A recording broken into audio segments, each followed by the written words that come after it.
पिपल्या से निकलकर थोड़ा आगे बढ़ते हैं तो श्री कष्टभंजन देव बालाजी धाम दाहोद दाहोद है, दाहोद ये धाम है ऐसा।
कष्टभंजन दरबार है ये। दर्शन पहले ही हो चुके हैं आपको उनके। ये बाहर का प्रांगण।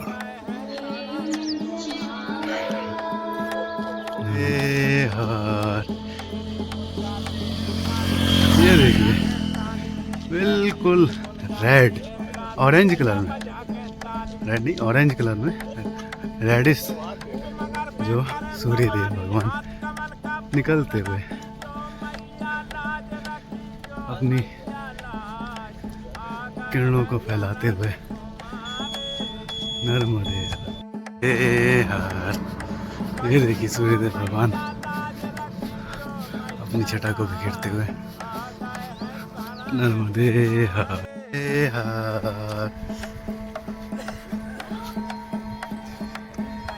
आज सुबह सुबह कष्टभंजन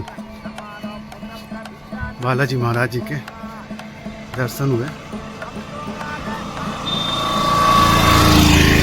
उनकी आरती पूजा में सम्मिलित हुए हम लोग। और कहते ना, मेरा ये तो मानना पक्का है कि सारी व्यवस्था मैया की होती है। कल हम 3:45 के आसपास उस आश्रम में रुक गए थे और हालांकि उतना मन नहीं था रुकने का कि अजीब सा लग रहा था, समय था हम क्यों रुक गए करके, क्योंकि आगे 3-4 किलोमीटर पे एक आश्रम था। बट वो अच्छा हुआ, कल फिर शाम को व्यवस्था बहुत अच्छी थी। भले आश्रम रोड पे था, उन लोगों के सबके अंदर सेवा भाव बहुत गहरा है, तो उनकी व्यवस्थाएं सारी अच्छी थी। स्वयं गवर्नमेंट जो डॉक्टर साहब हैं शायद वो आए, उन्होंने मेरे दोनों पाँव के जो एक्स्ट्रा स्किन बन गई थी वो साफ करी, छालों की, और बैंडेज वगैरह करी। एक छाला हम दोनों के पाँव में थे, उनको पंचर करके उसमें दवा लगा के बैंडेज करी। तो मेडिकली हम लोगों को काफ़ी फिट करा उन्होंने। और उसके बाद मैया की इच्छा जब समझ में आती है, जब आप समझने की कोशिश करते हो। सुबह सुबह हमको कष्टभंजन बालाजी महाराज के दर्शन कराए, वो पल अभिभूत करने वाला था। ये सब मैया की कृपा है। मतलब उनकी, मेरे मन में एक उनकी प्रतिमा थी कि मैं उनके मंदिर के दर्शन करूं, और वो इस तरीके से होंगे ये नहीं सोचा था। पर्दा उठता हुआ, कपाट खुलते हुए और सामने उनकी मूर्ति, रोमांचित हो गया था पूरी तरीके से। और अभी तो परिक्रमा में आगे चलना है। बड़वानी को जाता है ये रोड, तो आगे से जाके ये राइट होगा और हम सीधे हो जाएंगे। तो ऐसा कुछ रहेगा मामला। और महेश्वर के लिए इसी उन्होंने पूरा मैप चार्ट बना के दे दिया है हमको। कल की वीडियो में मैंने शो कर दिया था उस चार्ट को, इन्होंने अलग से प्रिंट आउट निकलवा के दिया हुआ है इस आश्रम पे। तो व्यवस्था काफ़ी अच्छी थी, सेवा भाव अच्छा था। सुबह 5 बजे आ गए, रात बोल के गए थे कोई भी व्यक्ति चाय और बाल भोग के बिना नहीं जाएगा। तो उन्होंने सुबह चाय बिना पानी डाले दूध की चाय बना के दी सबको। मतलब क्या ही कहें, लोगों के अंदर सेवा भाव देख कर ऐसा लगता है एक दिन के लिए व्यक्ति आ रहा है, उसके प्रति इतना सेवा भाव है। कुछ लोग चले गए थे सुबह 5 बजे, उसके लिए वो नाराज़ हो रहे थे कि बताइए क्या जल्दी है, कह गए थे हम 5 बजे आ जाएंगे, फिर भी वो लोग चले गए। तो ऐसा नहीं करना चाहिए। परिक्रमा में आए, कुछ दिन बढ़ जाएंगे तो वो मैया की इच्छा सही होगा। मैया चाहेगी तभी आपकी परिक्रमा पूरी हो सकती है। मैया के प्रति भाव रखेंगे। अच्छा हाँ, एक बात कहना भूल गया, आज सुबह ठंड बहुत थी, बहुत ज़्यादा ठंड थी। आज एहसास हुआ कि पता नहीं कैसे आगे के दिन कटेंगे, ये मैया ही जाने। और मुझे तो कुछ थोड़ी ज़्यादा ठंड भी लगती है।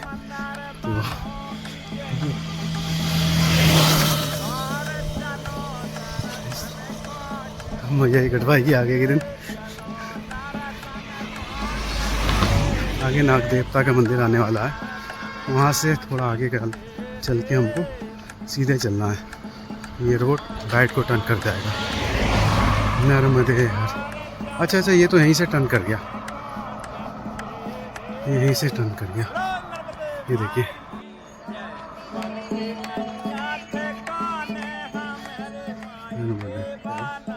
ये गणपुर गाँव लगता हुआ नाग देवता से 1 किलोमीटर लिखा हुआ था। यू टर्न से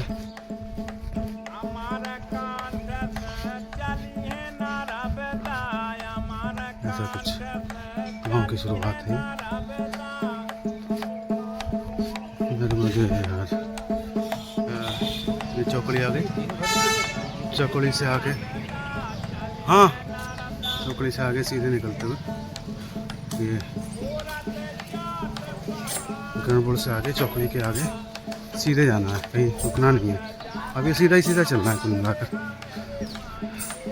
नर्मदे ये सिरसी का आश्रम था और ये सिरसी का गांव है जहां हमने बाल भोग प्राप्त किया। बाल भोग में चाय बिस्किट, और अब आगे बताया इन्होंने करौली आश्रम है, वहाँ पे आप भोजन के लिए रुकिएगा। और उसके बाद अजंदा अगर रुकना चाहे तो अजंदा, रात्रि विश्राम के लिए, नहीं तो बकानेर यहाँ से 28 है। और अभी 9 बज चुका है, पता नहीं भैया क्या अच्छा है, देखते हैं। नर्मदे हर।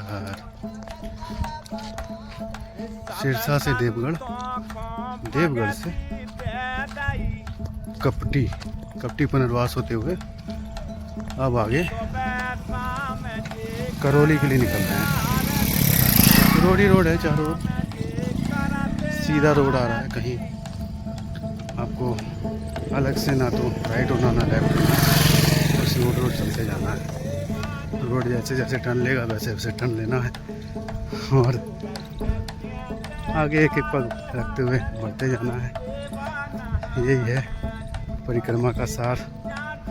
मैया की कृपा के बिना तो इस पथ पर कोई एक पग भी नहीं रख सकता। अगर उनका साथ और उनकी कृपा आपके साथ है तो फिर पथ कैसा भी हो और पग कैसे भी हो, दोनों में आप आगे बढ़ते जाते हैं। ये माया की कृपा का ही चमत्कार है। और अपने अपने अनुभव भी होते हैं लोगों को, मुझे भी हुए। जिस पग से मैं चल रहा हूँ उनकी हालत क्या थी, क्या हुई, अब कैसी रह गई है। कल जब डॉक्टर साहब बैंडेज कर रहे थे तो लोगों ने कहा कि एक दिन विश्राम कर लीजिए, तो मैंने उनसे कहा कि महाराज पूरा तो निकल गया, खाली पूंछ रह गई, अब इसके लिए मैं विश्राम क्या ही करूँ। मैया ने जब कृपा करी तभी चल पा रहे हैं हम। और सीताराम बाबा भटियान के से ही लगभग उससे पहले से शुरू हो गए थे, उनका आशीर्वाद था, साथ में तो इन पाँव के चालों ने भी बाधा नहीं बनाई। कष्ट हुए वो होते ही हैं, सब कुछ हुआ। अब उनकी वीडियो में बना के दिखाता आपको तो लगता है कि यार कैसे पैर सड़ा हुआ है बिल्कुल, मगर मैं इन सब चीज़ों में विश्वास नहीं करता। कष्ट मेरे खुद के लिए हैं, अपने लिए हैं, मेरे कर्म हैं जो मैया की कृपा से निकल रहे हैं और बहुत कम पेन में वो ख़त्म हो रहे हैं, ऐसा मेरा निजी तौर पे मानना है। मैया किसी को कष्ट नहीं देती। मैया का जब मैया बोल ही दिया तो माँ का हृदय तो अपरंपार ही होता ना उसकी, तो आप क्या ही कहेंगे उसके लिए, कोई तुलना भी नहीं कर सकते। माँ तो माँ ही होती है, तो माँ अपने बच्चों को क्यों कष्ट में रखना चाहेगी या क्यों रखेंगी। बस एक प्रार्थना करी थी माँ से, वो चल रही है और उनकी कृपा आशीर्वाद से हम लोग आगे बढ़ रहे हैं। दोनों बहन भाइयों के पाँव में है दिक्कतें, डॉक्टर साहब देख के हंस भी रहते, बोले क्या कर रखा है आप लोगों ने, लेकिन फिर जब मैया की बात आती है ना तो सब हाथ जोड़ लेते हैं।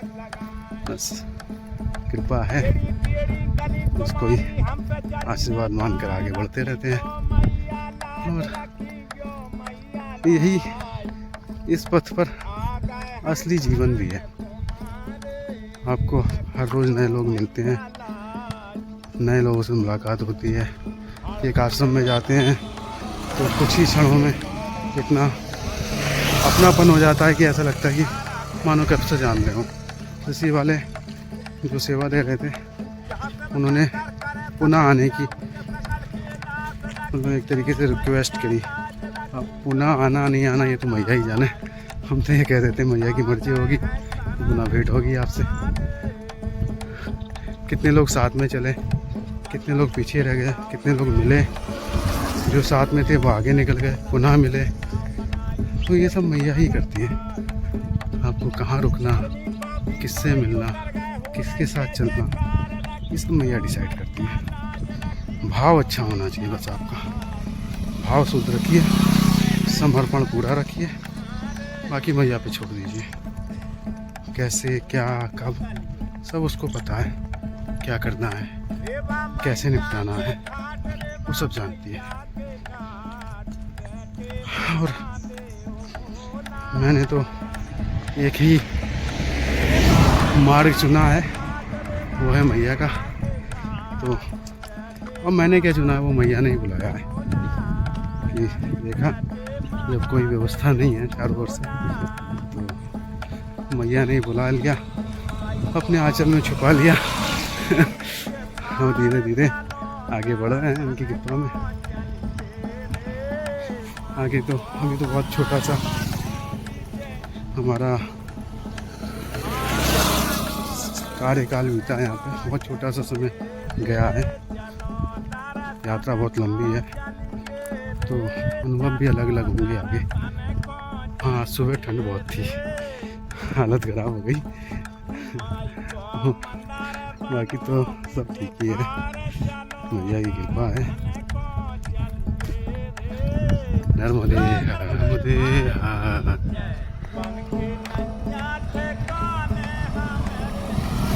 सामने एक पहाड़ी है, उस पर एक छोटा सा मंदिर है।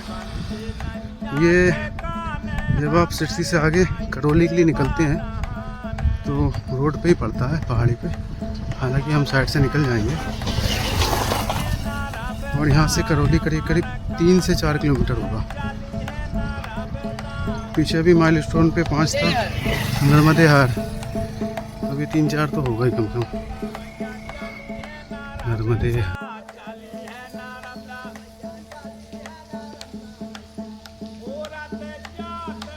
यार ये करौली आते हुए हम लोग, और ये माँ नर्मदा अन्न क्षेत्र ग्राम करौली, भोजन समय 11 से 1 के बीच में। ये है आश्रम करौली का।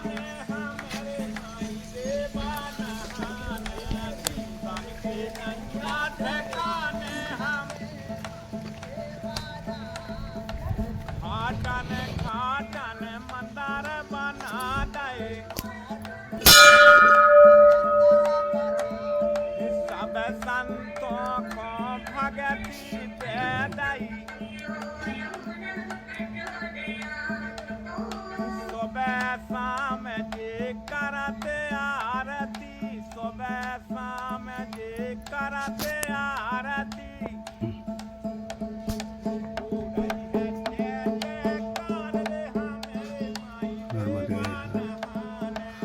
बालाजी महाराज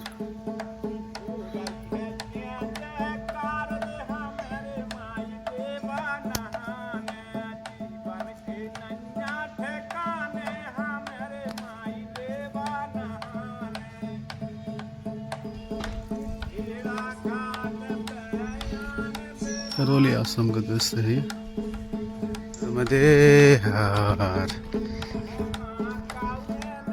करौली से निकलकर अंजड़ की तरफ बढ़ते हुए उसके बाद बकानेर है। देखिए भैया कहाँ लेकर जाती हैं आज। और मैं आपसे कह रहा था ना कि इस पथ पर करने वाली सिर्फ मैया ही है। तो बाबा आगे जा रहे हैं। ये हमें भाड़भूत केवट आश्रम से छोड़कर आगे चले गए थे और अब करौली में जाके मिले हैं। कई दिन हमसे ये आगे रहे, कभी 4 किलोमीटर, कभी 10 किलोमीटर, कभी 15 किलोमीटर, कभी कभी 30 किलोमीटर तक आगे भी थे, फिर 3 किलोमीटर पे आगे आ गए थे। उसके बाद से ऐसे पीछे हुए, फिर उन्होंने 45 किलोमीटर चले और आज दोपहर तक मुलाकात हो गई। फिर से हम 4 हो गए। मैया कब तक रखती है साथ, ये मैया की इच्छा।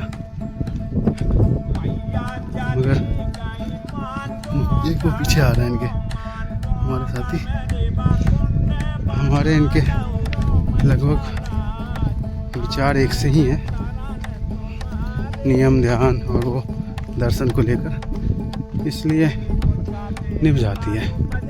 बाकी मैया की इच्छा। नर्मदे ये मान नदी है, बकानेर, सामने बकानेर सिटी है।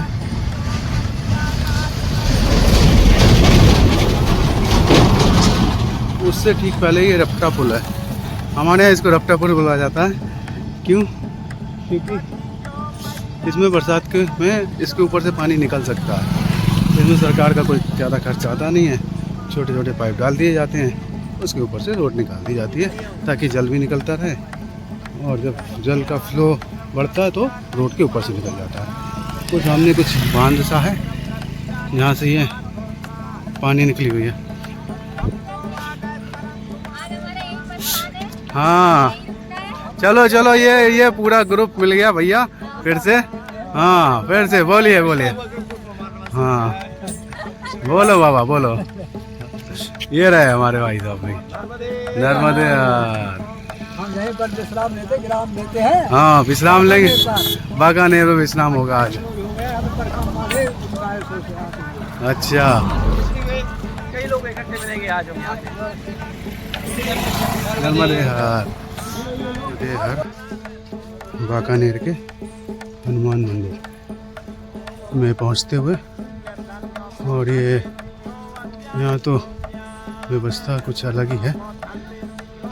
गाड़ी वालों की भी व्यवस्था है, पूरा फुल लग रहा है ये मामला। चलिए जो भी है,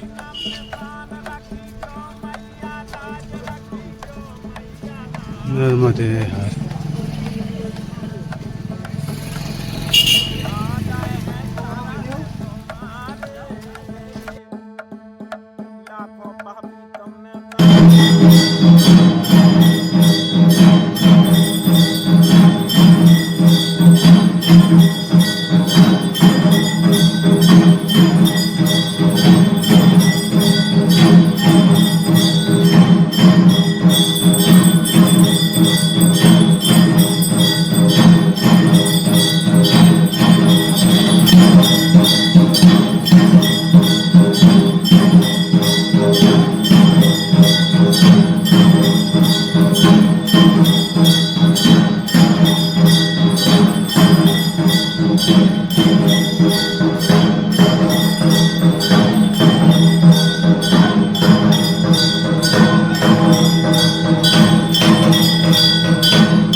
नर्मदे है।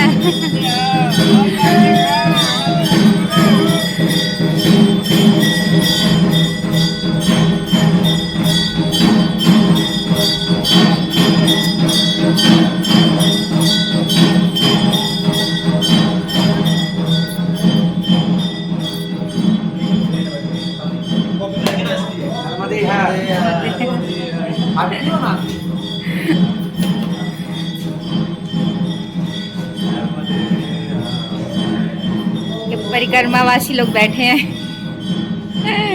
आरती पूजा करके।